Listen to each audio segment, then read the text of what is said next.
ગઈકાલે સમગ્ર દેશમાં હોળી મનાવવામાં આવી રહી હતી અને લોકો પણ આ પર્વ ઉજવી રહ્યા હતા। ત્યારે આ પર્વમાં શું કરવા માટે ઉજવણી કરવામાં આવે છે તેની આજની યુવા પેઢી સારી રીતે સમજી શકે તે ઉદ્દેશ્યથી ધાંગ્રધામમાં કંઈક અલગ રીતે હોળીની ઉજવણી કરવામાં આવે છે। ગઈકાલે સમગ્ર દેશમાં હોળી મનાવવામાં આવી રહી હતી અને લોકો આ પર્વની ઉજવણી કરી રહ્યા છે। ત્યારે આ પર્વ શું કરવા માટે તેની ઉજવણી કરવામાં આવે છે તેની આજની યુવા પેઢી સારી રીતે સમજી શકે તે ઉદ્દેશ્યથી અલગ અલગ રીતે ઉજવણી કરવામાં આવે છે।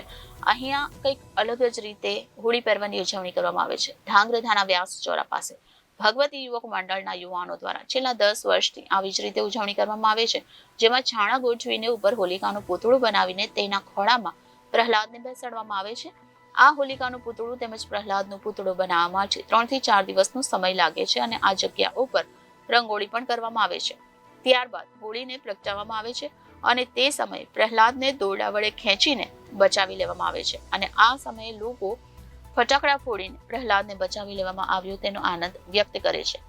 આ હોળી જોવા માટે લોકો મોટી સંખ્યામાં ઉમટી પડે છે અને યુવાનો દ્વારા કરવામાં આવેલા આ કાર્યના વખાણ કરે છે।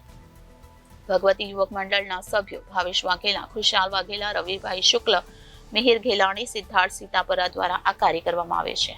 મારું નામ સિદ્ધાર્થ છે। અમે ધાંગધ્રા વ્યાસ ચોરો ભગવતી યુવક મિત્ર મંડળ દ્વારા ઘણા વર્ષોથી ને આ બધા હોળિકા દહનનું કાર્યક્રમનું આયોજન કરી છે। આ કાર્યક્રમનું આયોજન અમે 15 થી 20 દિવસ પૂર્વે જે બધા નવયુવાનો છે તે રાતે મહેનત કરીને આ કાર્યક્રમ બનાવી છે।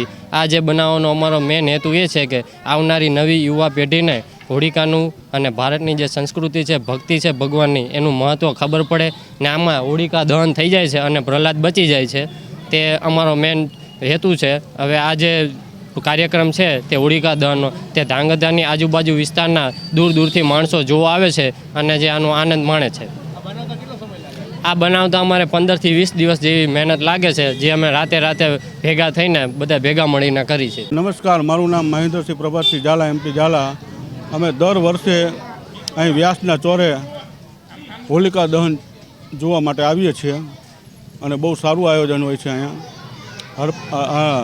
પ્રહલાદને અહીં બેસાડી અને પછી લઈ લેવામાં આવે છે। જૂનું કલ્ચર આપણા બાળકોને જે ખ્યાલ આવે કે ભાઈ હોલિકા દહન એટલે શું તેનો આખો જાણવા મળે છે અને બહુ સરસ આયોજન છે। Bureau report Janadesh news, Surendranagar.